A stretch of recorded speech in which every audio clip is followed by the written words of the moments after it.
Hey, I just got back from lunch. Did you finish that report yet? Well, not exactly. Still working on it. I'm not finished just yet. I got a little sidetracked, but I will get them to you first thing this afternoon. It is first thing this afternoon. Well, yeah, I understand that, but I mean, I am working on it. What do you mean that the report isn't finished yet? I'm still in the process of working on it. I've just been a little distracted. Distracted? Our meeting starts in an hour. I can have it. No. What were you doing? Were you listening to another hunting podcast again? I swear, I give the staff in this office the freedom to do whatever they want to do as long as they meet a deadline. That is the first bullet underneath your job description. Pays attention to detail and deadlines.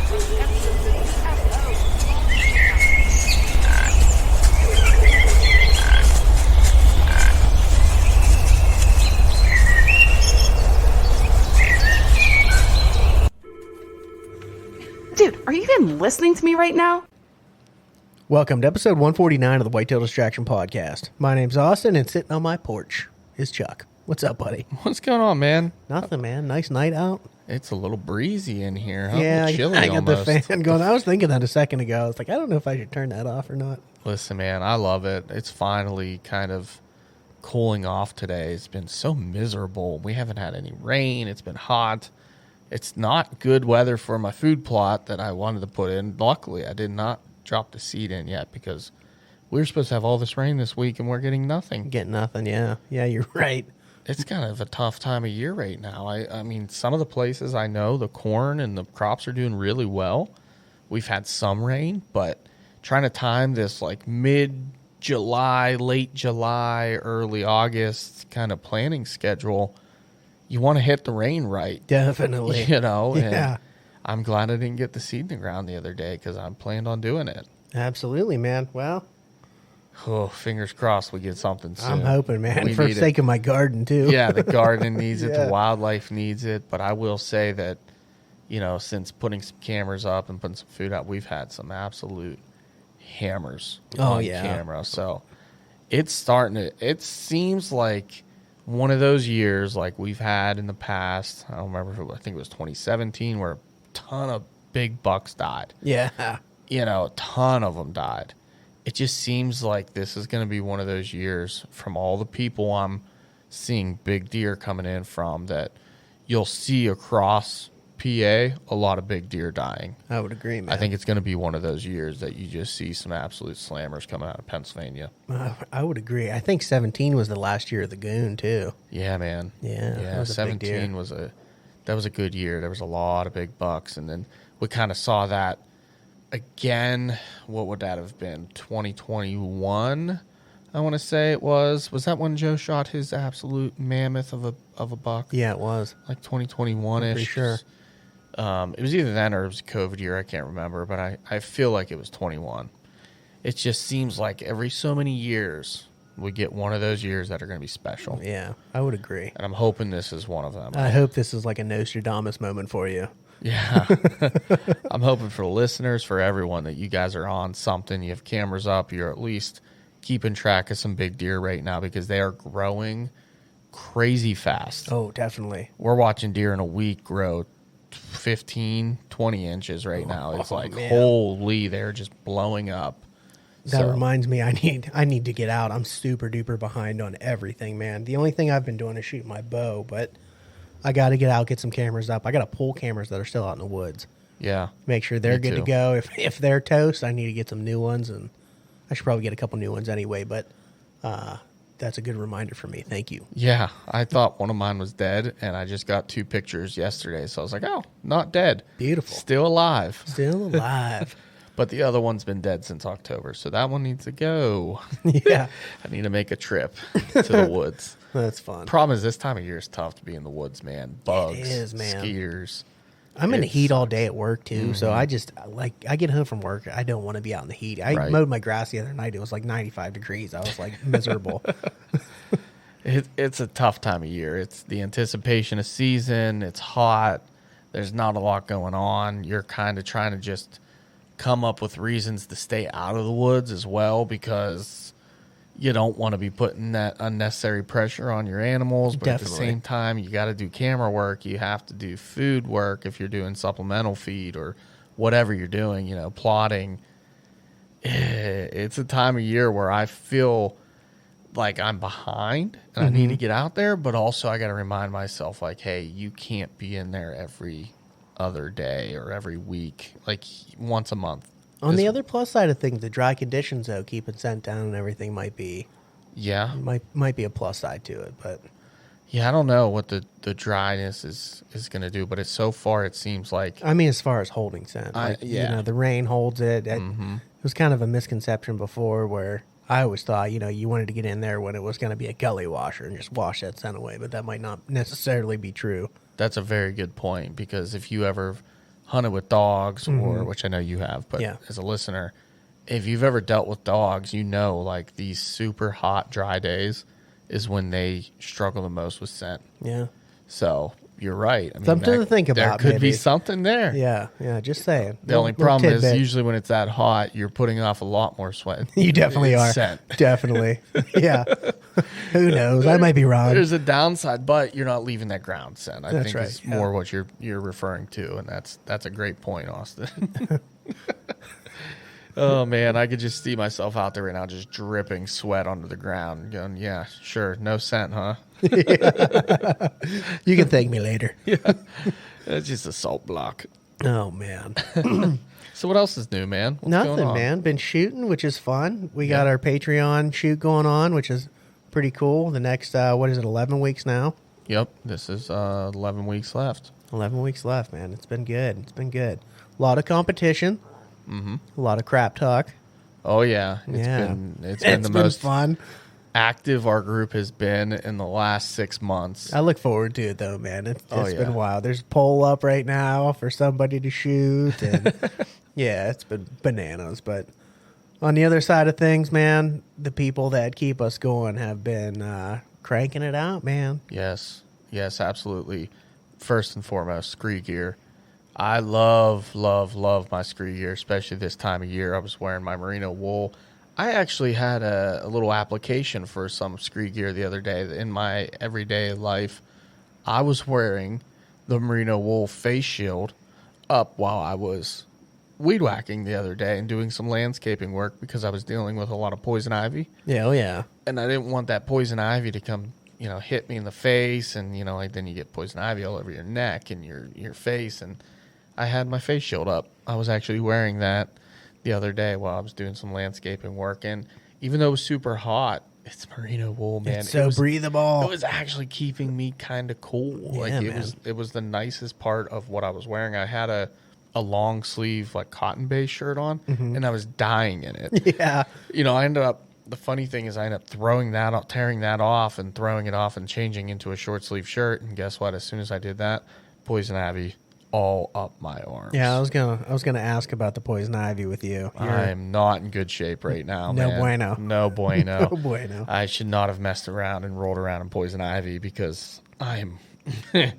covered. I can see a squirm over there a little Yeah, bit. yeah. I put some stuff on before I came over here, and it's starting to wear off. But literally from basically my hands down, like from where your glove would end, I guess. So the most of it's from my glove down to my elbow. Just Rough. miserable. I hate poison ivy.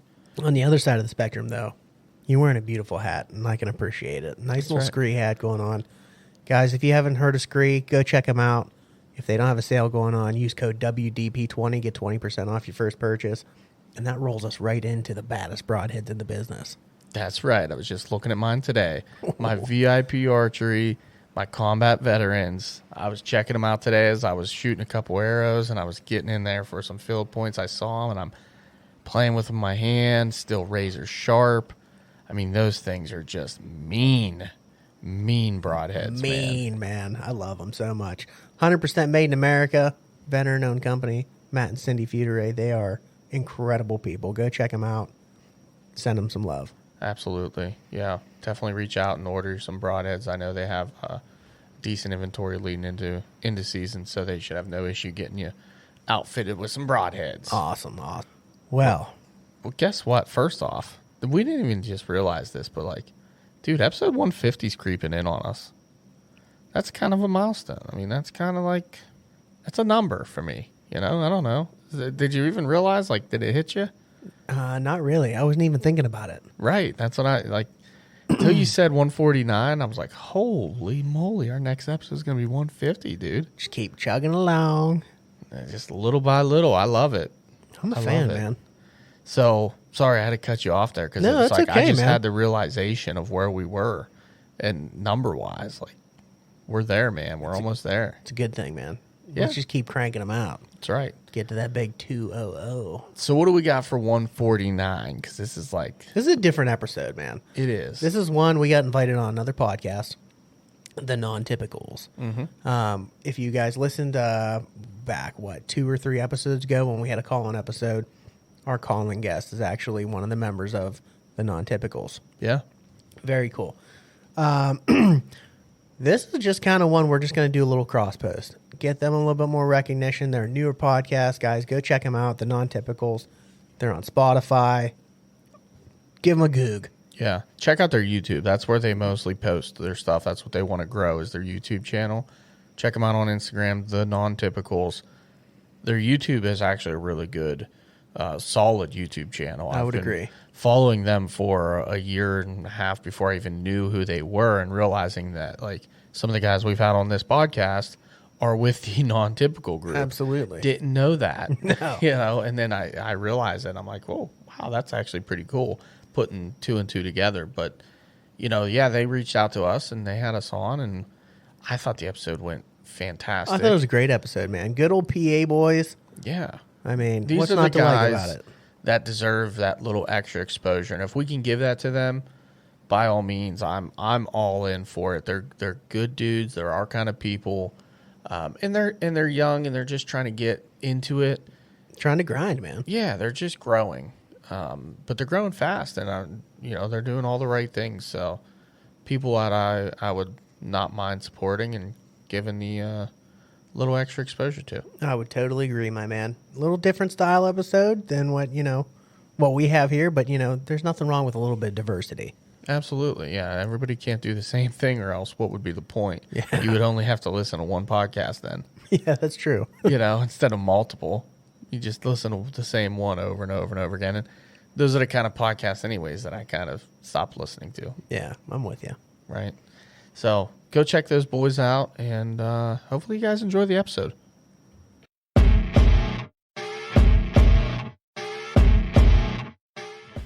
Welcome back, everyone, to a NonTypicals Podcast.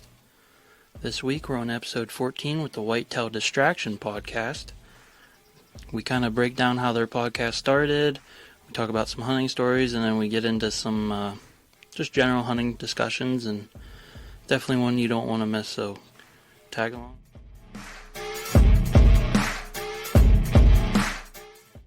You guys want to introduce yourself? We got Chuck and Austin, I believe, from Whitetail Distraction Podcast. Basically, just give us an intro about your guys' selves, how the podcast got started, and basically how you guys met each other, and therefore, basically, if you want to go off of that.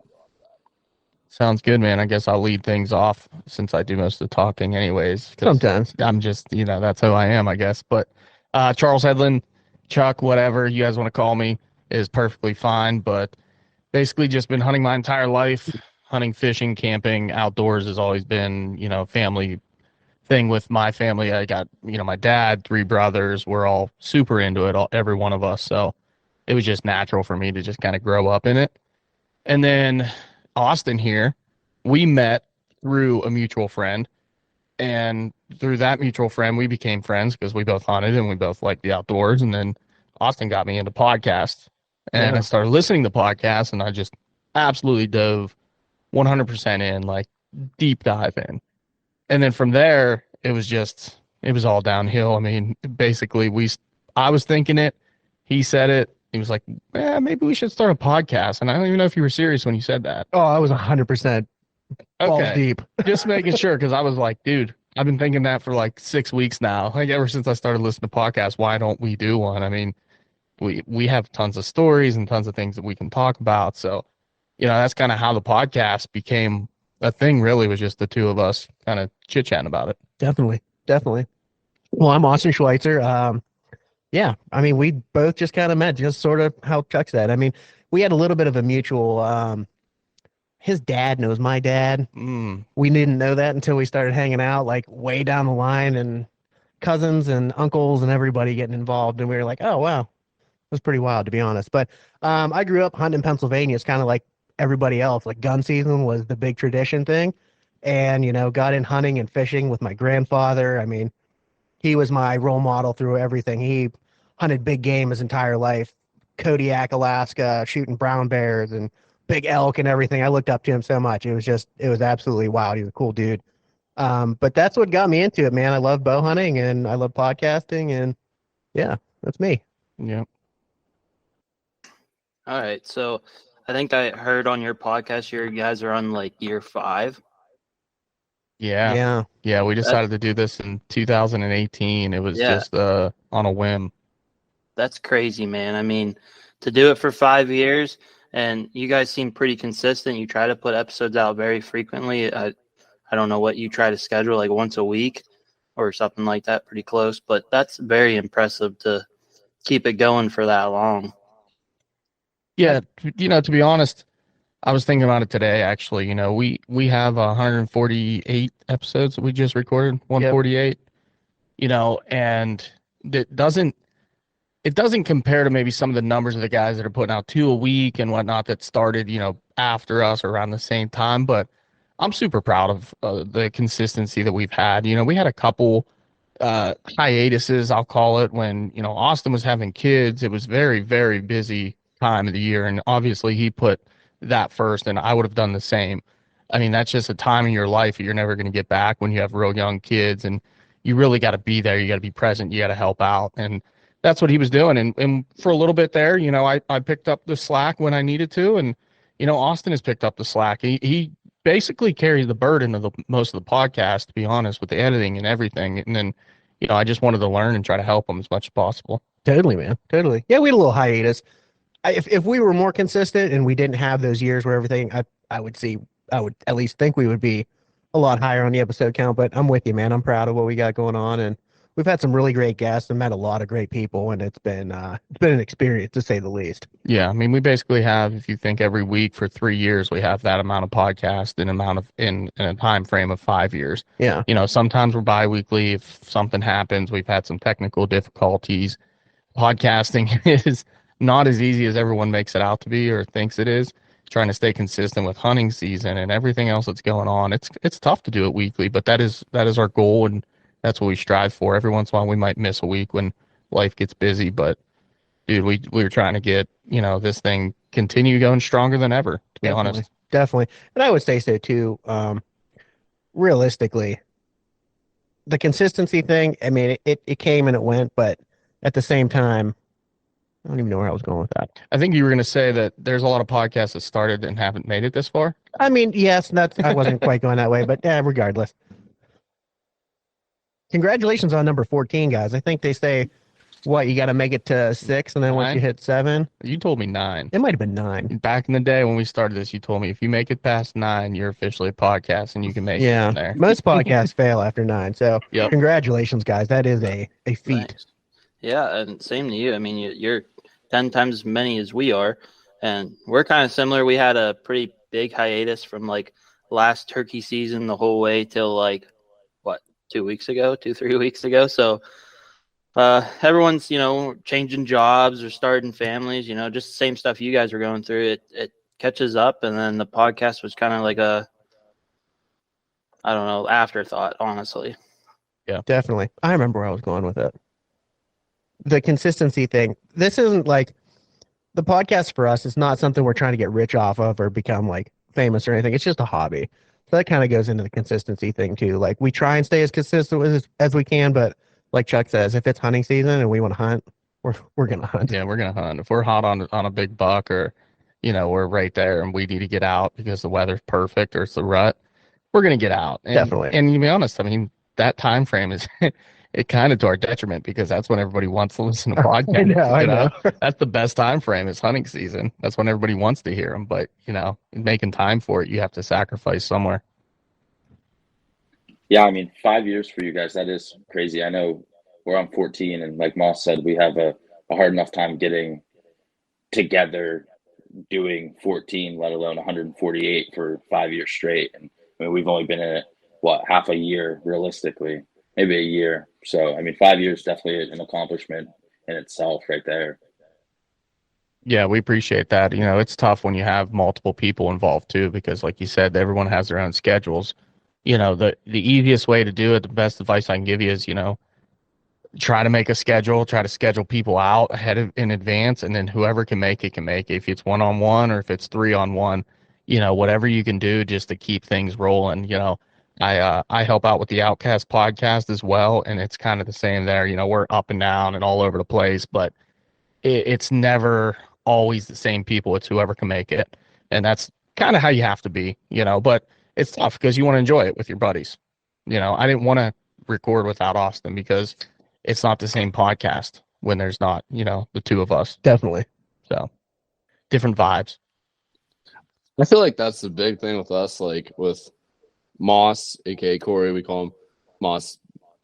He's like the head guy basically because he does like all the editing and he's always around doing like all that kind of stuff. Basically, I'm doing the filming for the most part because I just take anybody out just to record like videos and stuff like that. But like the podcast, I think Moss is just more technical about everything. So with me getting a new job here starting the 24th, and then I have a kid that just was born in December, it's been freaking a roller coaster for me just to do stuff consistently. Turkey season, I got a little break because the fiance was working out at her family lives out by Wilkesboro, Scranton area, and we're from like 2.5 hours away from there. So like with her like being out there on the weekends, it was nice for turkey season because I could be free with no baby and stuff like that and get turkey on a lot this year. But like down the road, it's going to get tougher. It's just all there is to it.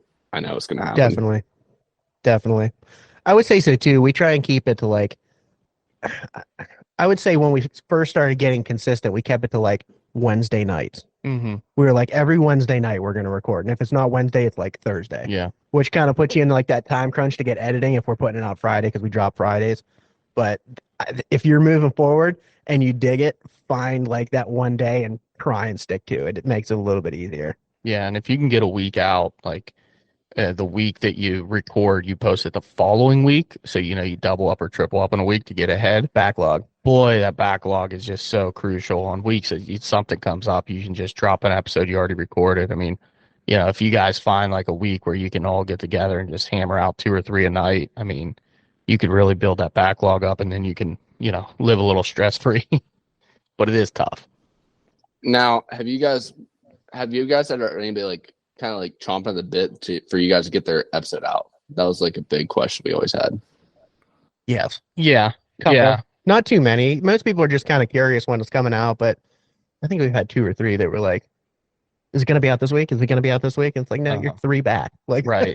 Like, no, sorry, you're 3 weeks. And if you're upfront with them and tell them like, look, all right, we have, you know, we're on episode 110. We have 2 recorded and then yours. So yours should post in 3 weeks. They're usually really cool. Now, if you miss that time frame, that's when the questions start coming in. People will start asking like, hey, what's going on? You know, where's the episode? And the worst thing you could ever do is do that and then come up with technical difficulties where the episode's lost or something and you have to record all over again. We've had a couple of those. That happened before too.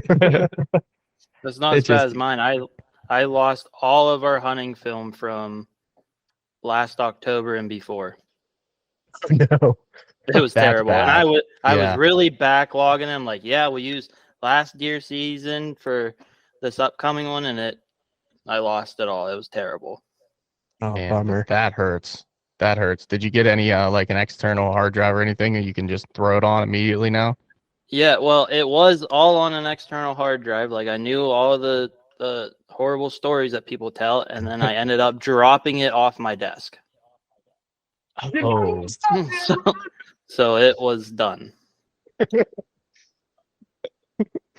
Oh, man. Oh boy, can they hear that? I Did you don't guys know. hear that? No, they definitely didn't hear They it. definitely didn't hear that. Our sound bite. He played a sound bite. Play it again. It must not good. You done messed up, Aaron. Yeah, there it was. Yep. Hey, Like, Ron. it's turned down. It's turned down a little bit, yeah. That's why. I don't want to blow their ears out. That's one thing I really like about your podcast. You got them little blips in there, and that's just hilarious. It like engages with the listeners and stuff. It's funny. Sometimes I think I border on the, cusp of being annoying when I do it, but it's funny to me. I don't know. I'm weird. As long as the timing's right, I'm all for it. I love it. I love everything about it. We have a more laid back podcast. Ours has always been, we've always said it's like campfire style. If you're coming on our podcast, you might as well sit down in a chair across from us from the fire. Like, that's basically what we try to do. Keep it relaxed, keep it calm, and just try to have a normal conversation with people like you would in hunting camp. And if we can do that every week, I think it makes it more enjoyable. And we've had people come on where they're like, wow, I've really had fun doing this because the style is a little bit different. You're not just hammering people with questions all the time. I mean, we're asking questions. You have to interview. Definitely. But it's just a different, we try to go for a little bit different style. Right. All right. So let's hop in. Here's one of my biggest questions. I've listened to you guys, probably for the last year, and then really dove into a bunch of episodes I might have missed this week because I knew you guys were hopping on. But I want to know, for you individually, what drives your whitetail obsession? Can you replace the word whitetail with turkey, and I'll answer this in like half a second. No, I'm totally kidding. Totally kidding. Whitetail for me, it was that first animal like that when you were younger, we had to wait till we were 12 to hunt, right? So when you're like 10, 11, you start to realize you're watching your dad and your older brothers go out and they're going hunting and they're coming back all covered in camo. And, whitetail was always like that animal for me that was the big one that everybody was after. Everybody wants to shoot the big buck, but really, I mean, our family was more or less, we're just out to put meat in the freezer. Like, we don't care what we killed. We were never really after, big deer, but that the whitetail bug kind of fueled me from there, just watching them and not really knowing even what it entailed. But honestly, that first archery season when I think it really just like kicked in, because that first deer I had at like 10 yards where it's just standing there and it's, licking its back and it's giving me the head bob and it's doing everything it can to bust me. And I go to draw back and it busts me. Like, you just explode after that moment. Like, something like that first experience is what it'll hook you immediately. And that's what did it for me as far as like actual whitetail. Getting after like mature quality bucks isn't something I started to do until probably shortly after we started the podcast, to be honest. Yeah. Started listening to podcasts and changing things up in the way I hunt and everything else. But, it's those close encounters. That's what does it for me. That was a cool answer. Thanks, man. Yeah, you got it. I just love whitetail in general. I'm one of those guys that I get excited like beyond belief, whether it's a doe or whether it's the buck you're after. So, I mean, just for example, I shot my buck one year. Charles hadn't filled his buck tag. We went out. It was like late November, super duper cold in the morning. We did a hanging hunt. We got in the tree, and the only deer we saw all morning was this little forky that came in. But I will tell you, I was videoing Chuck, and I had the crazy legs. So unbelievably bad. I was so excited about this deer coming in that, like, he literally looked at me and was like, dude, calm down. I couldn't help it. I was so excited. I had no stake in the game, already filled my buck tag. It's this little dink, dude. Not even legal. Not even legal. I was just so excited and fired up about it. I don't know. They just get me wired. Like, It's weird.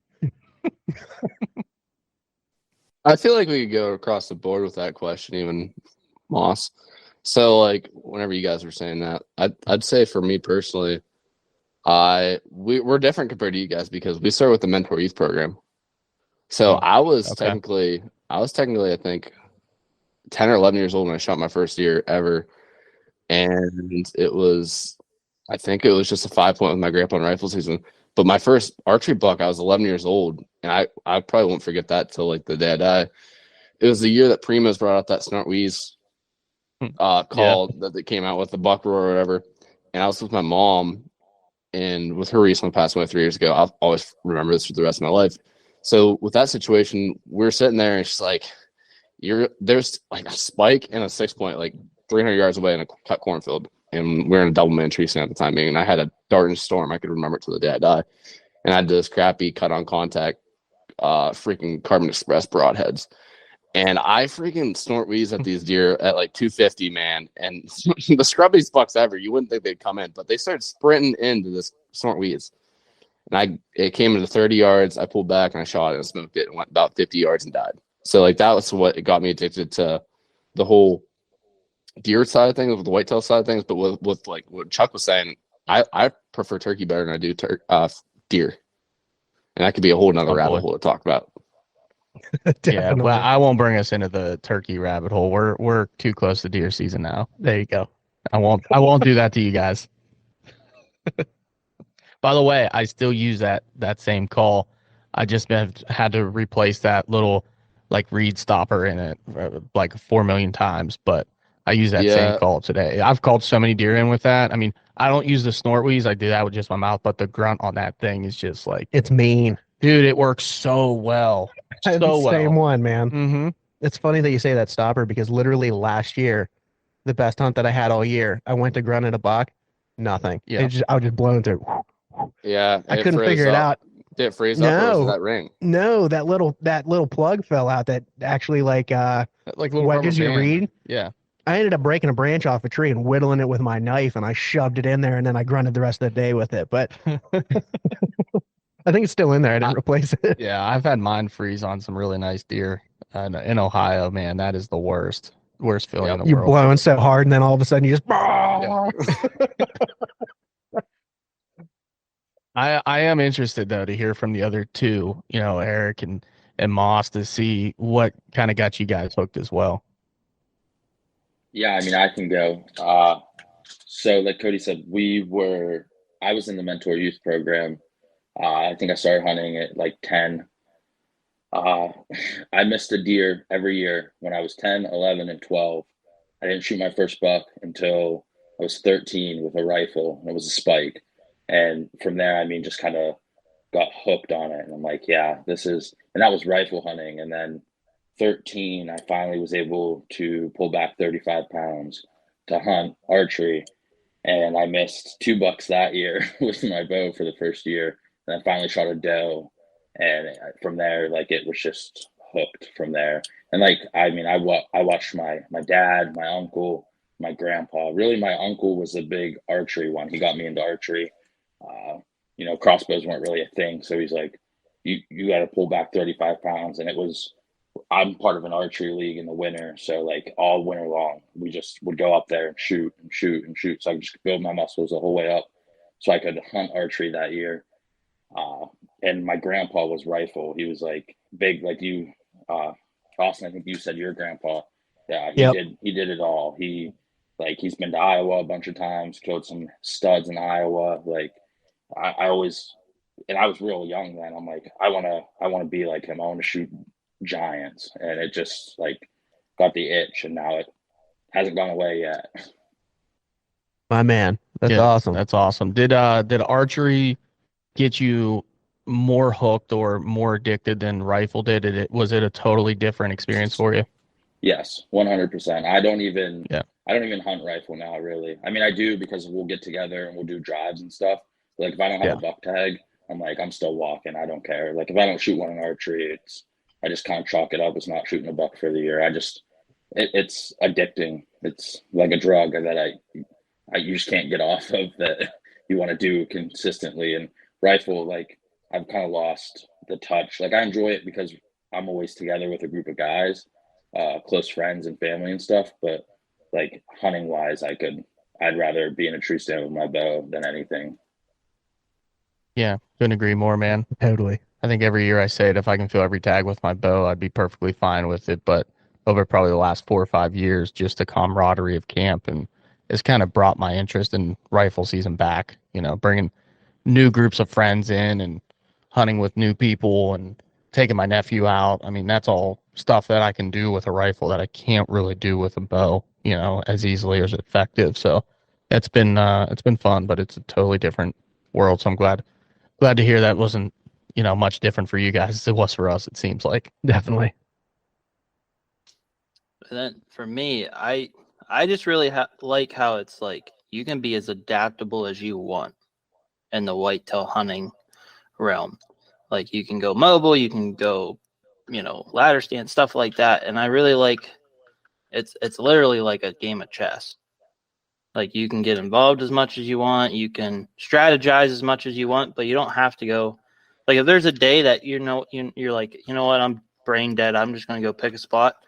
You never know, that biggest buck could be walking over the hill. But I also like the chase aspect where you're trying to find those bigger bucks on purpose.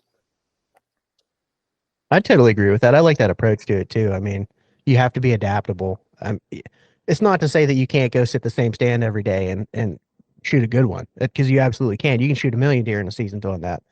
But I'm with you. I like the, how many different approaches even I've taken since we've started this podcast, just learning different stuff from guys and, starting off mobile and hunting with the biggest freaking climbing stand you've ever seen and being loud and everything else. And then moving through that mobile setup, getting lighter, and then going into saddle hunting or run and gun or anything like that. It's wild. Yeah. And then like I moved up here 3 years ago. I'm up in Kane now. And I used to run down to like Cody's or down 3 hours to my parents. I'm like, you know what? I'm in the part of the state that has the biggest bucks probably per square mile. I just need to double down and get to it. And I'm on year 2 with that. So it's been, I would say hunting up here is a lot more fun than anywhere else I've hunted really. Definitely. Kane area, that's got to be pretty tough hunting though. I would imagine big woods, steep elevation changes. I mean, that's some serious real estate. I'll be up your way here a couple weeks now for some rattlesnake hunting. Be heading through your area. Lord. So yeah, it's a fun area. The area I kind of hunt, it's like on the top of the plateau, so it's kind of flat. Okay. There's hills, but I mean, you probably have to drive 20, 30 minutes to get in some big country. You're probably looking Gotcha. at more like east towards like Emporium type area. Nice. Who were we just talking to that was from Emporium? I have no idea. Somebody. I don't know. That doesn't ring a bell with me. I don't even know where that is. I know where Kane is. Maybe I was talking to somebody. I thought it was on the podcast. Maybe No, not. I don't think so. But it is wild though. I mean, just the way that we've changed over the years and what kind of hunter, and it's so crazy. I know you guys were talking about some of the early ages where you killed bucks like 11 and 13. I mean, I don't think I killed my first buck until I was 17, 18 years old. I mean, I was still in high school, but I was almost, I was probably a junior, senior when I finally got my first buck. It was with a gun, nice 6-point. But I know I was older than 16 because it was point restrictions, and I was up 2F, and I shot a really nice 6-point. But that was tough when they first came out with point restrictions, and we were trying, transitioning from like 16 to 17. And back then, you guys might not even know it because it wouldn't have applied to you guys, but you had to have 4 on a side back then. You had to have the brow tine as well. And that was tricky because how many bucks you see with brow tines that are an inch, maybe, an inch and a half, and they come through last light, dog and a doe. And I had to pass on dozens and dozens of deer, back then. But it just goes to show like that I didn't care if I killed a buck every year back then. I really didn't. I was just trying to kill numbers. 2-3 deer a year was what my goal was every year, and accomplished it. And it wasn't until more recently, like I said earlier, like we really started to go after targeting bucks, I guess.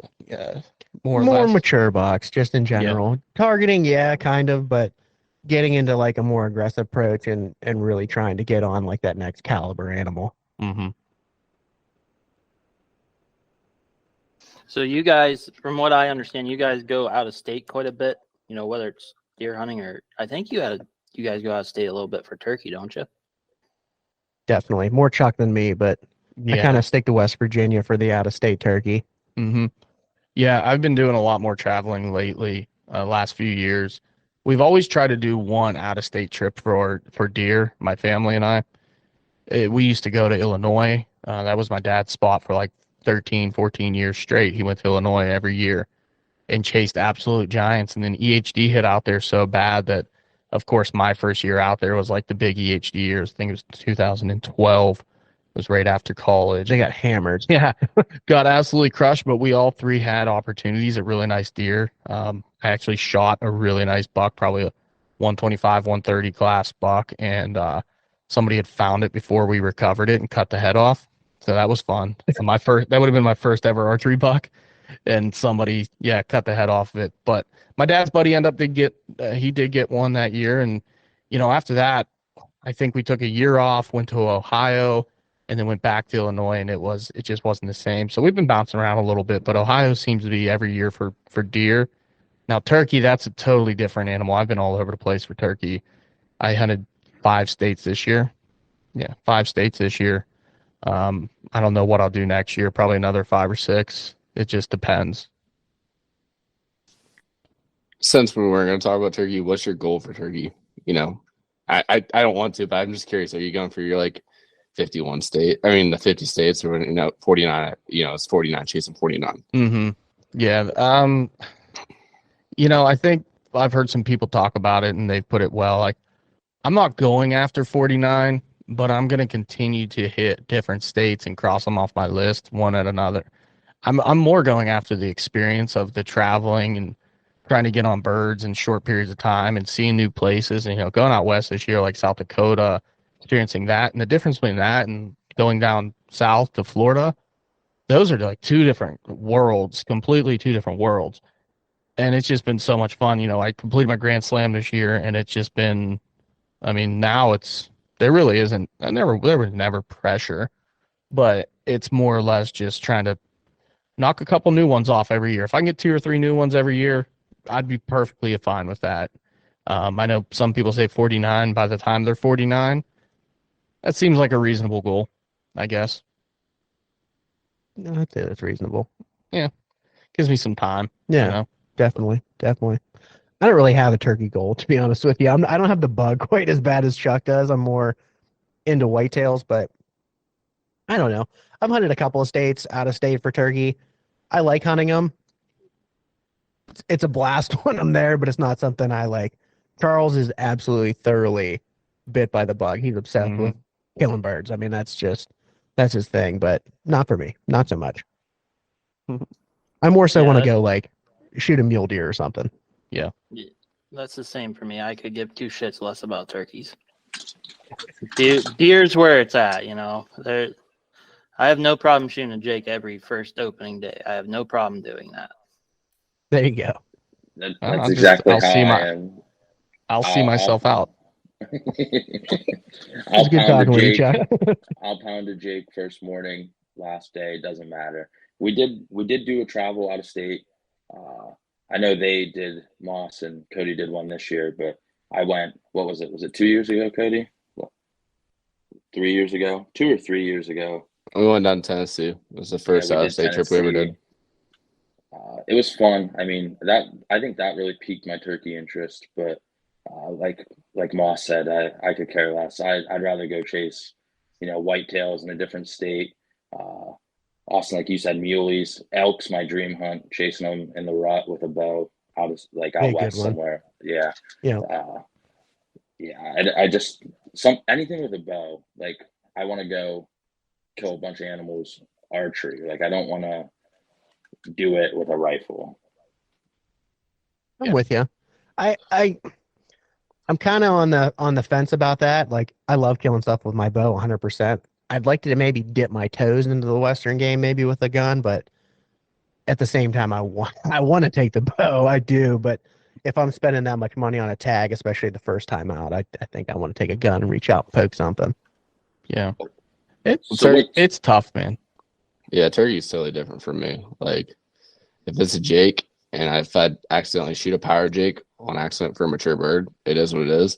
But I'm trying to shoot a gobbler, and I'm more hooked to turkey, I think, hunting because my mom was a big turkey hunter. So that was the thing that we like to do together is just turkey hunt. Turkey hunting is a big thing. The biggest bird I've ever seen was hers, and she shot a 12.5-inch beard and 2.5-inch spurs. So that was a big bird. I almost shot 1.5 inch this year. It was 1 3/8 and I had a 10-inch beard. So that was my biggest bird to date. But tail fan snapped, so I couldn't get him out, and that was the only disappointing thing I will say. Like whenever I shot it, rolled down the hill. It's the last Saturday because Monday was the last day. I shot at 1. When I shot it, rolled down the hill and snapped his tail fan, so I couldn't get it mounted. So it was a very disappointing day, but at the same time, it was my biggest bird to date. So it is what it is. Yeah, I think when you're traveling, I mean, it's so much easier to travel and hunt for turkey. It's more affordable. You can do it on a shorter time frame and get on birds because they are screaming at you. I mean, they're literally, if deer gobbled, I would love deer too, as much as I love turkey. But, and I can't really even say that I love one more than the other.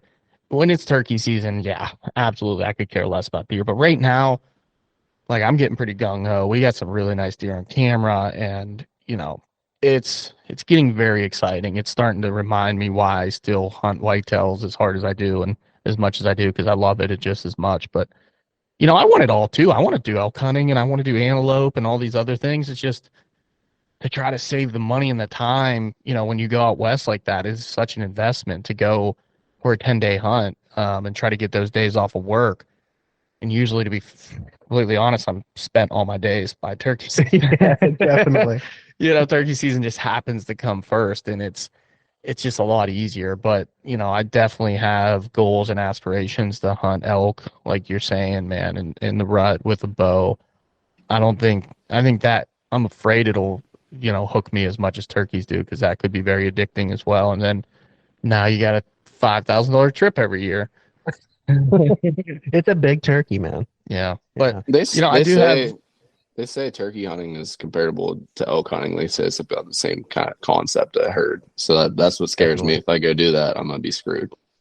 100%. I'm in the same boat. I'm actually very frightful that might pull me in because I know what I won't be able to sleep at night for months on months. But I actually just booked a trip, funny enough, to a deer hunt this January into Florida of all places. So I hunted there a couple years back, and I only got to really hunt half of a day because it was kind of a hunting trip, but also like a vacation trip with my wife, and her brother lived down there. So I was kind of going back and forth. And then the one day that we were hunting, another buddy shot a deer and he needed help. So I just went and helped him try to track it. So, but I'm going back, and I think I'm going to do actually dog hunting. I think I'm going to try. Really? Yeah. This is the first I'm hearing about that. Yeah, dude. They talked me into it. A couple guys that had tried it last year that, are just drop dead bow only hunters that are just absolute killers. And he's like, dude, I've never had more fun than dog hunting for deer down south with these guys, this group of guys. And he's like, look, you're coming in for 3 days. You don't know the place. You've never stepped foot on it. Why don't you just come with us? We're probably not going to kill anything, but you're going to have such a better experience and so much more fun. So I've never really had an opinion one way or the other on dog hunters for deer because we've never seen it. We've never experienced it up here. Obviously, it's not legal, but I've hunted small game, rabbits, squirrels, coyote, all these things with dogs, and I love it. Pheasants, it's a different experience. So I think I'm going to do that at least a couple days, and then maybe I'll go hang in the saddle and try to shoot one with a gun. But it's buck only, so why not? Sweet. Yeah. Yeah. That would be awesome. Like I'm in the same boat as you. I don't know how I feel about dog hunting deer, but I feel like at least doing it once would be a freaking blast. Yeah. I want to experience it. I don't want to be the guy that's never done it that just talks crap on it. And they have no experience whatsoever with it.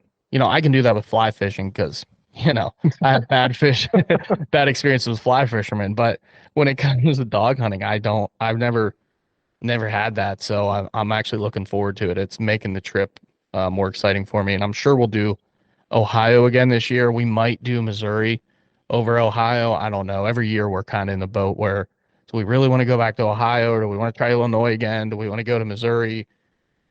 I would rather go to Missouri, even though we've had such good success in Ohio. I shot my biggest buck in Ohio last year. We've put some deer down over there. The numbers don't lie. I mean, it's been our most successful state by far for out-of-state hunts. So it's a tough one. We'll see. Illinois might be on the uprise again. I know Alex, one of our group members, he killed a pretty nice one. His whole group, I don't know what the biggest one was, but they all killed really nice deer. They were great deer, yeah. That was Indiana Moss. It wasn't Illinois. Oh, that's right. Oh, sorry, my bad. It starts with an Well, I. Yeah, go That was go a- to Indiana. There's nice deer out there. There are huge. Indiana's a sleeper, dude. Honestly. Yeah. There's not a lot of public in Indiana, but it's not that big of a state anyways. But that's the troubling part is there's not a ton of public. And that's how we do these trips. Every trip we do, it's always public. I mean, we're not hunting private land. We're not hunting leases. Every out-of-state trip that we do, it's on public land. So I know a dude who worked on the railroad in Indiana, and he would go shed hunting in the rail yards and around the railroad tracks. You should see some of the sheds this kid brought home. Unbelievably large. yeah, I think if Indiana was a bigger state, they'd probably be on the map as one of the biggest buck states for sure. Totally. I For would sure. say if you drive through Indiana, think about booking a trip and a vacation to Gary, Indiana. It's a beautiful place. There you go. That's So, being Eric, an you got ass. a question? It's terrible. I did back then, like way back, but I don't remember quite what it was. But I do have one. Since we were talking, out of state and what we want to hunt. What would be both of your dream hunts? You can book it right now. What would you go chase? Like season, animal, rifle, bow. That's an easy one for me. Go ahead. I know what mine is too, but Dude, 15-day float trip for moose with a bow in Alaska. Hands down. yeah, that just seems to be that was going to be mine initially. Back in the day, I always wanted to shoot a caribou, and I don't know why. They're But on cool. it, yeah. But I think now it'd be more like and maybe not in Argentina, but somewhere with just a giant red stag with a bow. I think red stag with a bow, either Argentina, New Zealand, wherever. I think that would be, if I could do anything, would be top of the bucket list. I mean, It's a good one. those things are wicked, man. They are, and they They're- scream, Yeah. and they put their head between their legs and pee in their mouth while they're bugling or whatever. I'm serious. Watch a video. It's wild. That got out of hand quick. They do. Then they fill up their mouth and then they spit it everywhere. Bah!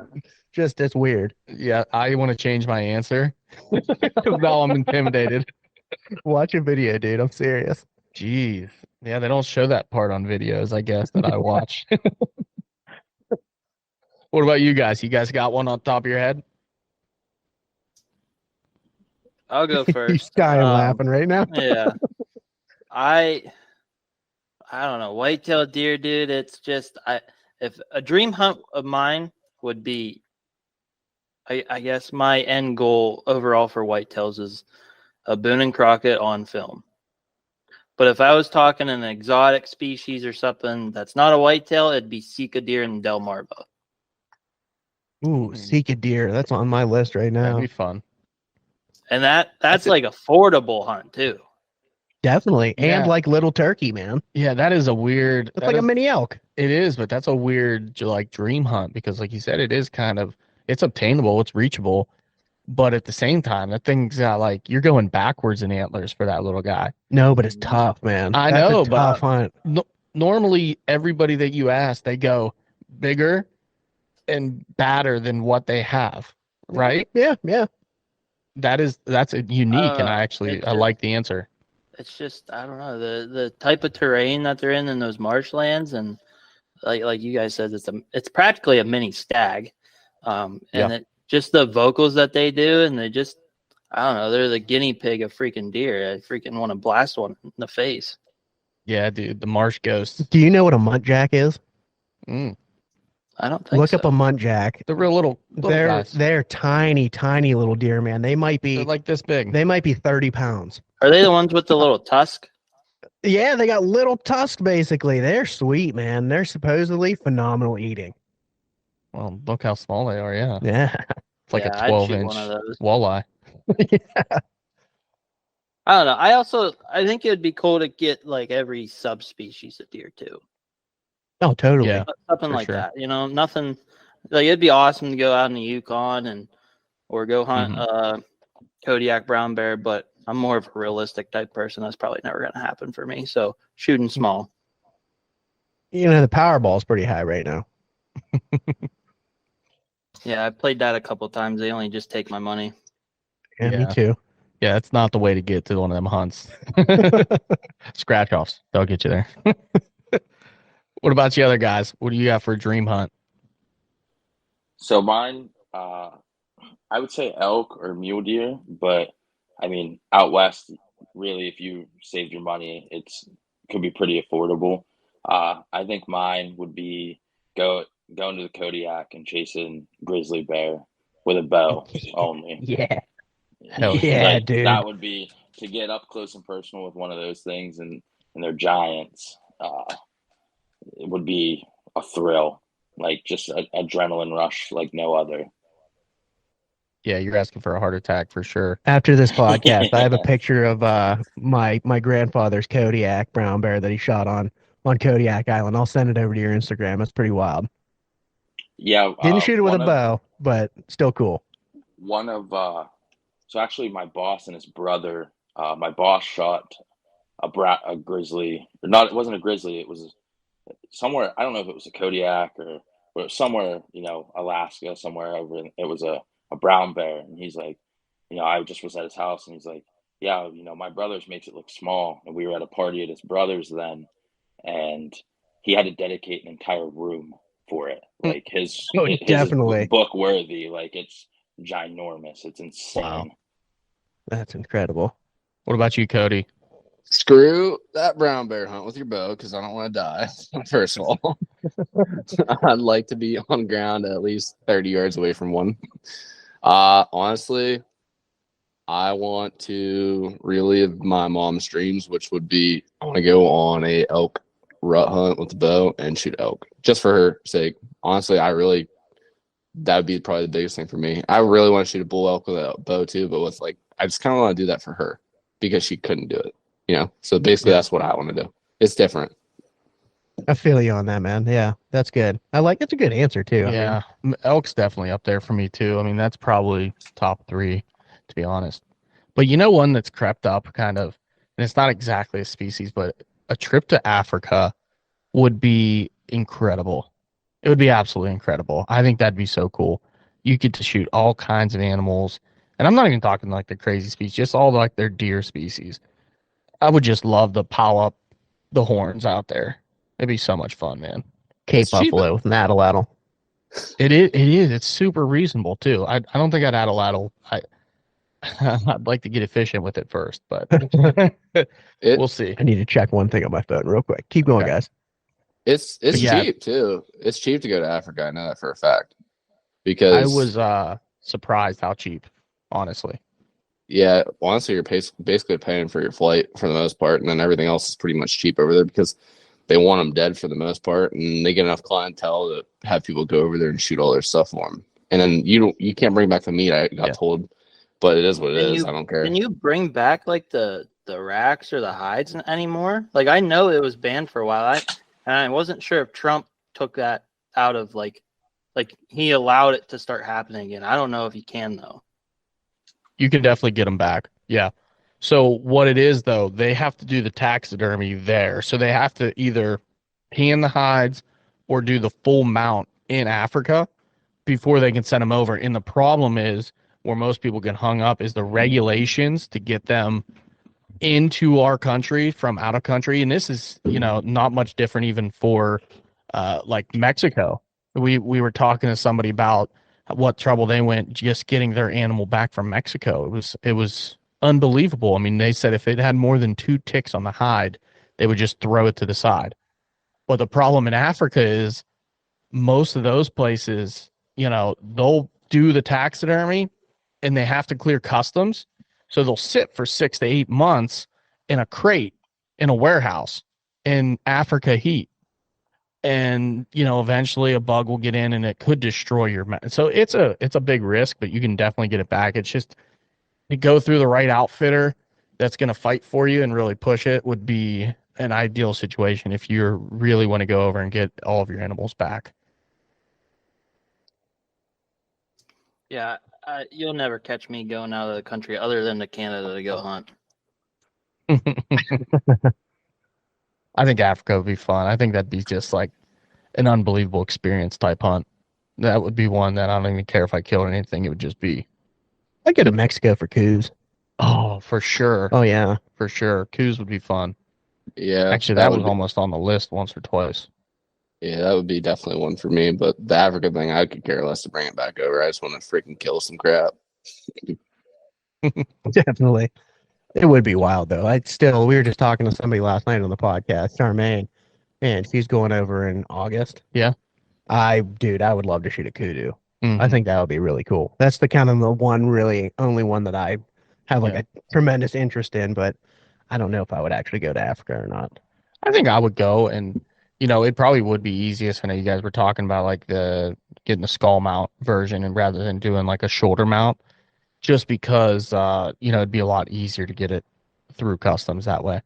So that would be cool too, just to have like the horns and the skulls. I mean, they're really cool animals, and there's so many of them. I think that's why Africa's on the list, just because it's not one. Think about when you talk about you're going to Alaska, you're going to hunt bear. You're going to Alaska, you're going to hunt moose. You're not going to go to Alaska, hunt bear, moose, wolf. I mean, some people do. You're going to spend a lot of money, but you can go to Africa and spend a fraction of that price and hunt 20 different species. So it's comparable to what kind of hunter are you? Do you want to put up numbers and kill a bunch of stuff and let a bunch of arrows fly, or do you want to suffer for 12 days and maybe get one opportunity at one animal? I'm kind of both, so I don't know. Yeah, I can see that standpoint. For Africa, could you not like do a European and have it shipped, just a skull mount, have it shipped over here, and then have a replica made where you wouldn't have to deal with the customs or the, anything of that nature? Probably, but then again, you're spending money. Yeah. If you could find a hide. Yeah. Yeah, that would be the biggest issue. Yeah, finding a hide for something like that would be really tough. I feel like Texas. I feel like Africa for me, it's gonna sound crappy, but I probably would just go on a killing spree over there, honestly, because one, I'm not gonna get any of the meat, and it's gonna go to a good cause, I guess. So I'm just gonna freaking have like over a dozen arrows, and I'm just gonna stick everything I see. Your checkbook is gonna hate you. Yeah, you're gonna be paying for them, but I mean, you get to eat them. You just don't get to take them home. That's the tough part. But you are donating to starving families and communities, and it's an awesome hunt for that reason too. It's a feel good hunt. But I'm kind of with you, man. I just want to just stack bodies. It feels like first day of rifle kind of hunt. Like, let's just go stack them bodies. And Chuck, I think you said it, just the experience itself, like to see a completely different culture on the complete other side of the world, like just to see what they go through on a daily basis without even killing an animal. It would just be like getting to interact with those people would be something within itself on top of the hunt. Yeah. If you wonder why I travel so much for turkey, one, because it's affordable, but the real reason is because of that same thing, the adventure. And every single time you travel somebody or somewhere for a turkey, I mean, it's a new adventure. It's a new place. It's somewhere you've never been in your life. And I think that's the coolest thing in the world, is that I'm going to experience, one, I'm going to visit and see the country that I haven't seen. I've mostly stayed around the eastern side of the country for most of my life, but I'm starting to expand and go to different places, and I'm going to see those places in the outdoors hunting a turkey, which is like my favorite thing in the world to do. So for me, it's a win-win, man. It's the adventure, and it's the fact that you get to be in the woods while you're seeing the country in a whole new place, and everything's different. Culture's different everywhere you go. But Africa would be such a culture shock. It would be absolutely insane. I think that would just be over the top, but I kind of like the feeling of uneasiness that you get when you think about it. It's embrace the suck, or, be comfortable with being uncomfortable, I guess would be the better. That'd be a better one. Yeah. Mm-hmm. Yeah. I was going to say, I've always heard a saying that make yourself comfortable in the uncomfortable. And that would definitely be, something, like you said, culture shock that you just have to become comfortable with. That would be completely different. Yeah. And I don't want to speak for my wife, but my wife, Taylor, she went to Africa like 2 years ago for like a college thing. And she said, like, it's a lot more private, like, preserves than you would imagine. She went to, like, South Africa, but she only went to, like, the towns and villages, like, once or twice on her 2-week adventure over there. And she says it was pretty rough. I can imagine. Yeah. That'd be pretty, yeah. They're not, it's, it would be kind of an eye opener for how well we do have it, that we're able to do this and talk on a podcast and, enjoy some girly beverages. And my phone was dying, be able to plug it in. First world problems, we do have it really good here. And I think something like that too would kind of bring you back down to earth a little bit and make you maybe appreciate more of what we do and what we can chase here. Even if it's a hunting aspect, a life aspect, whatever, I like to compare everything to the outdoors because that's kind of what my whole world revolves around. But it would be, all of those things in one, I guess, is why Africa's crept up my list. All right, so back to the States. I guess let's talk about what you've already experienced. Let's talk about your favorite hunting memory, whether it's deer, bear, turkey, whatever. Let's hear the whole breakdown. Out of state memory? That's fine. Yep. Okay. You want me to go first? I'm trying to think of a good out of state memory. So yeah, I guess. Okay. I mean, it doesn't have to be out of state. It could just be any, like, your favorite hunting memory in general is what he said. Okay. Yeah. Well, I got a favorite hunting memory. You go ahead though. Dude, that we ask this every week and it's now on us, and I've drawn a total blank. Like, I have a good out of state memory, but like, he's just looking for a memory in general. All right, you go first then. Yeah. We've told on our podcast 1,000 times, but you're going to remember this very, very well. But the last buck I shot in archery, the hellhole swamp buck, like 100%. So Charles, I think I texted him in the afternoon. I said I was going out to a property that we hunt together, and it's a big swamp. It's gnarly. We've killed quite a few deer out of there, actually. It's a really great property. But and I was asking if he wanted to come out and film or something, I think. And he was taking a youth out. Mm-hmm. And I was like, no, that's cool. I'm just going to go all solo hunt. And I had a spot in mind, but I was kind of going in blind, and I was running late, and I got parked, and it's next to like this big ass railroad track. And you don't usually hear trains on it very often. And a train was just barreling. And I was like, I'm running behind. I'm using this train as like my cover to get in there. And I basically sprinted. I threw my pack on. I was in my, my base layers. I looked like a crazy person wearing rubber boots and base layers, running through the woods with a stand on my back. Actually, it wasn't a stand. That was actually the first saddle. Yeah. First hunt with a saddle too. And I had my bow and everything. I looked like a crazy person. I got blown in there, and I get right to where about the ridge was that I wanted to get up, and I start cresting the ridge, and there's a pile of does in there, and they just busted out like crazy. And I was like, well, this hunt sucked. So I went in and I found this tree, and it was kind of an anomaly because, a lot of maples and stuff like that, they have the multiple trunks. This was a cherry tree, and it's a triple cherry. And I was like, this thing is sweet. It was like made for a saddle setup. And I got in it and got all cooled down, got all my camo on and everything, got all set up. And it was just quiet. And it was like, I think it was October 27th, maybe. No, it was the 29th. It was Mel Johnson Day. The 29th, yeah. 29th, yeah.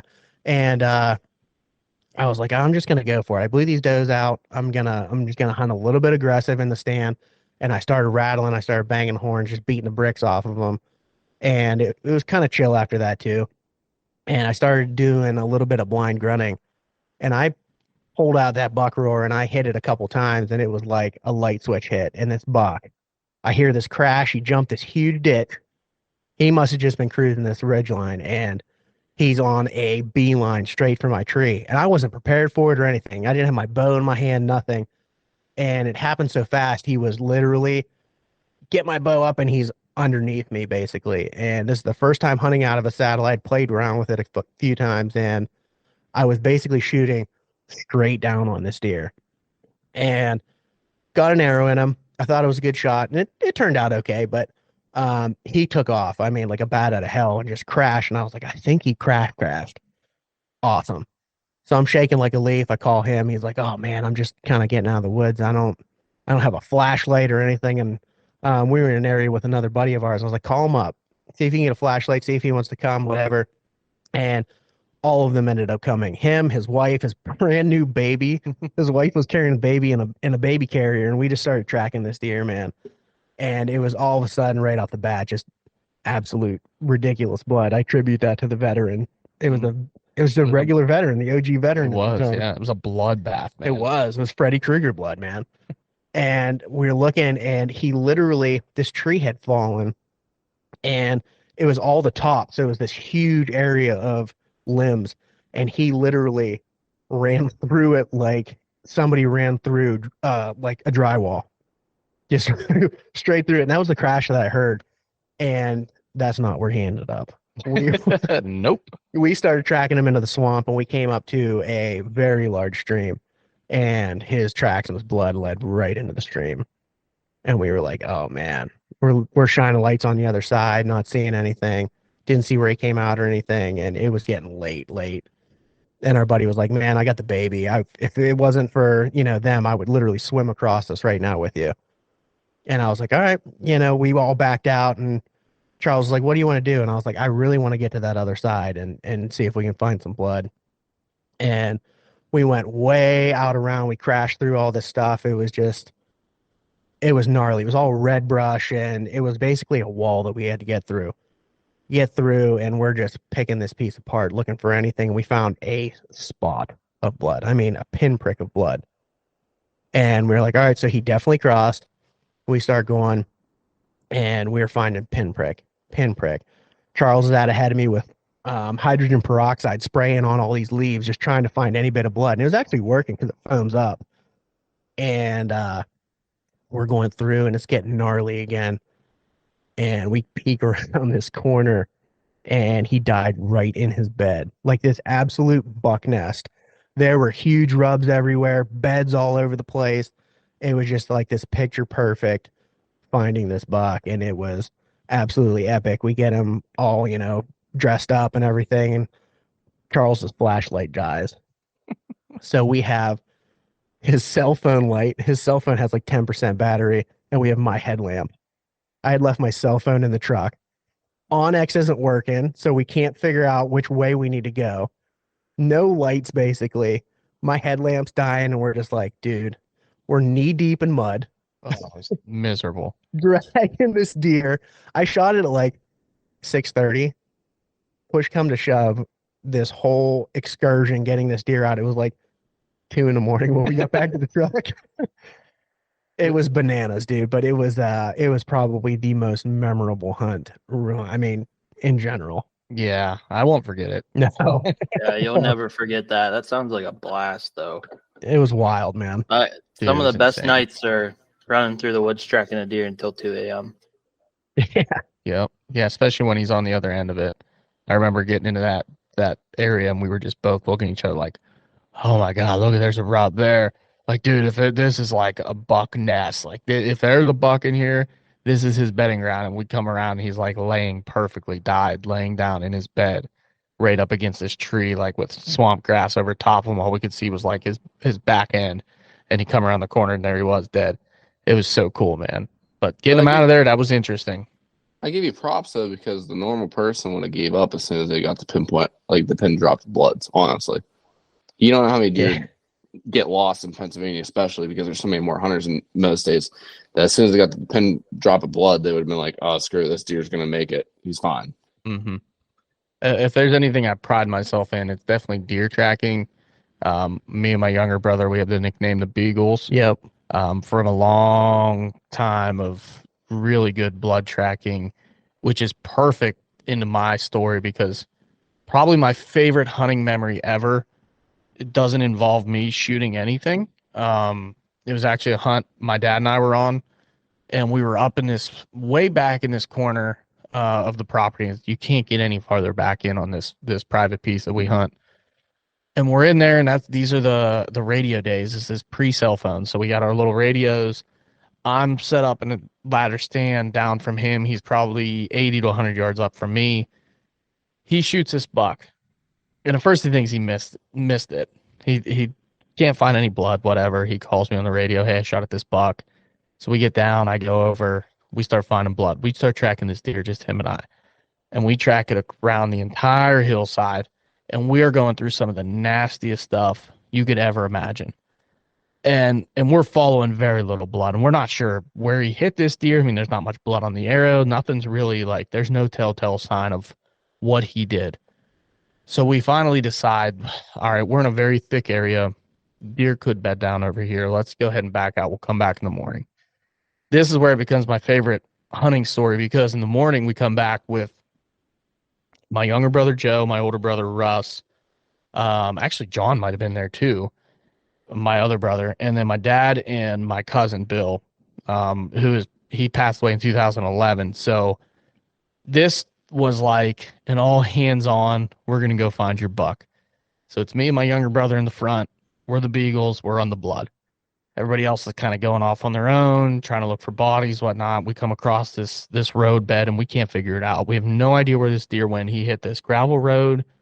We cannot figure it out. So finally, my cousin found a little speck of blood going into the other side, and he kind of went down the road and in. So me and my brother jump back on it, and this thing opens up, and there's just blood everywhere. We're literally running. We're beagle howling. We are tracking this blood through a swamp. It's just up a hill. We're flying, because at this point now the deer is still alive. Like we haven't figured it out yet, but there's fresh blood like everywhere, and there's just a bloodbath. We're falling. So we're acting all crazy. We come back down and we cross the same spot on the road, and we're like, wait a second. I know this blood wasn't here, because we looked on this road for 2 hours looking for the next spot of blood, and we're all sitting there, and the realization came about, this deer's still alive. Like, oh man, you got to be kidding me. So we start tracking it just nice, and we slowed down, actually got our wits about us, and we start tracking the deer, and he crosses the main road onto the other side. Now it's like, oh boy, if he goes much farther, he's going to be on other private land. We don't even know who they are. And I don't know if this deer, even going to die. We're all kind of questioning. We look up, and there's this buck chasing does across the hillside on the other side. We're like, shit. Is that your deer? And my dad's like, I don't know. I can't tell. It's just a deer chasing does. I'm like, oh man, all right, well, let's take him as far as we can and just try to figure it out. And we cross the road. I come around this big brush pile of stuff, and I literally walk from me to Austin away from this deer. I almost step on it, and it's sitting there still alive. Like it's dead, but it's alive. Like it's at the point where he's done. He's into shock. But man, just walking up on that deer, like literally from feet away, I jumped out of my skin. I let out some kind of shriek I can't even explain. Schoolgirl. Yeah, it was bad. I was like, deer right here, deer right here. I'm trying to get their attention, and they're all still, talking and trying to come up with a plan. I'm like, he's right here. So we finished the deer, and it was like that whole family being there for that, and then my cousin being there, he's no longer with us, like that memory and that picture of all of us huddled around the buck, that by far, if I had to come up with like my favorite memory, it's got to take the cake for me. I've killed some deer in the years, and Austin and I were together when I killed my biggest buck, and that was awesome, but there's like the story's not there with something like that. You know what I mean? Yeah, the story's not there. So that would be it for me, man. Yeah, I mean, that's a pretty awesome story. Cody, you should definitely take the Beagle note and take that to heart, because you guys just sprint on blood trails every time. But yeah, I mean, I definitely, if we're doing stories, I have two of them for sure. Tracking wise, both of them, I didn't kill a single thing. One of them, Cody's brother Garrett called us. The first Sunday you could hunt, the very first archery Sunday you could hunt. The windiest day ever. Yes. Yeah, wind was blowing 60 miles an hour. We're like, you're nuts for even going out. Somehow he had service. He called me. He goes, or his dad called me. He's like, you know where Garrett's at? He shot a giant buck. I'm like, no, I have no clue where he's at. Like, he's burned. I'm not going. Cody calls me. He's like, we're going to get Garrett's buck. And next thing you know, Cody picks me up. I said, all right, we'll go. we hike because like it's so much quicker to just go up over the hill instead of using the valley. Well, that was an awful idea because it was straight up and then you hit a plateau. I'm like, oh, we're almost there. Nope, it was just a plateau. You got 7 more straight ups to do. And it was just straight up, straight up. In the middle of it, it's downpouring. We're soaked. And there was 2 people already up there. My brother was already up there. And then Hunter was up there. And our buddy Hunter. And they had the buck buggy. And I mean, we got up there, just a pouring down rain, literally on the highest hill I think you could be on in the area. And not hill, mountain. Like we were in a different county by the time we started in Brockway where we live, and we ended up, it was the next town technically. Like that's just how far Oh man, we hiked. Yeah, and it was pouring down rain, windy, and I mean it scared its biggest buck to date. And I mean it's just a story that like we were all together, high fiving, soaking wet from sweat, from rain. Feel like you're gonna get blown over by the wind. Like it's just we were all together. It was a good time. I feel like the funniest part about the whole entire story is he goes, "Yeah, it was so windy that I missed him the first shot. And he stood there, and I shot him again. I shot at him again. He missed him at 25, and it was so windy he had no clue what happened. He actually came closer, and he shot him at like 15 or something like that. Like he missed him beforehand. But that's other than that, my next greatest story, because this is one I'll tell to the day I die. Bear season. I was up in Benazet. I knew a guy. Mott's already shaking his head because he knows it. Because I tell it all the time because I love it. They put me in the spot. Driving this big valley, and there's only a couple spots these bears like to come up over, and they're like, "Yeah, you're going to sit there." I was 16 at the time. This is my first year bear hunting. I'm like, "Okay, sure." I'm standing there. Giant buck comes running by me, and like I'm on like a tram road, like a logging road. This big buck comes running up out of the valley, stands on the tram road, probably 140-inch buck, 50 yards away, just staring at me with a doe. I'm like, oh yeah, that's pretty cool. I can't remember. I think I saw turkeys. They flushed turkeys out of there. They went flying. Next thing you know, I look down. I just see this big black coming right at me, and I was like, holy shit, that's a bear. Like, I better shoot this thing. Don't know what I was thinking. It was coming at me, kind of quartering to me. And I've never really hunted bear. I'm like, oh, I'll put it on the shoulder. Put it on the shoulder, shot. It dropped. I shot it again. Hit it in the skull, actually. I shattered its skull. Went tumbling down over this hill, got up and just started running. I'm shaking like a leaf. I'm like, holy shit, I just shot a bear. Can't believe, like, just going nuts. And then, mind you, I hear the guys below me are shooting. And I'm like, shit, I must not have killed this thing. Like, I don't know. Is it dead? Is it not dead? Because back down the hill is pretty deep. And I'm standing there, still shaking. Next thing I know, I'm like, holy shit, here comes black again. Like, what do I do? If it's a bear, do I shoot it? Do I let it walk by? Like, I don't know if mine's dead. Next thing you know, 30 yards hits the tram road, because there was like a tram road below me, and I saw it. I'm like, holy shit, that's an elk. Next thing you know, hits the tram road I'm on. Giant 6x6 elk with a collar at 30 yards, just standing there looking at me. I mean, I didn't end up getting getting the bear, but it ended up live weight. It was 548 or just over 600 pounds. The guy, holy shit, the second driver below me. So it was me, then my uncle, and then another guy. The guy below my uncle ended up getting it. And it's just like a story. Like, I saw a giant whitetail, a giant bear, a giant elk, and like I didn't kill anything. Like, it was just insane. That's pretty cool, man. That's one hell of a hunt, to be honest with you. Yeah, it's something we don't get to experience, the elk part of it. That's so cool. That is cool, man. Yeah, I forget that parts of Pennsylvania are just super, super wild, and you can just experience something that cool with 3 different species.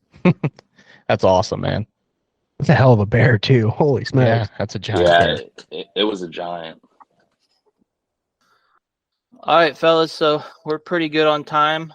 The way we like to end it is with a hot button topic, and I got one that I think should turn some gears on some people, so we'll jump right into it.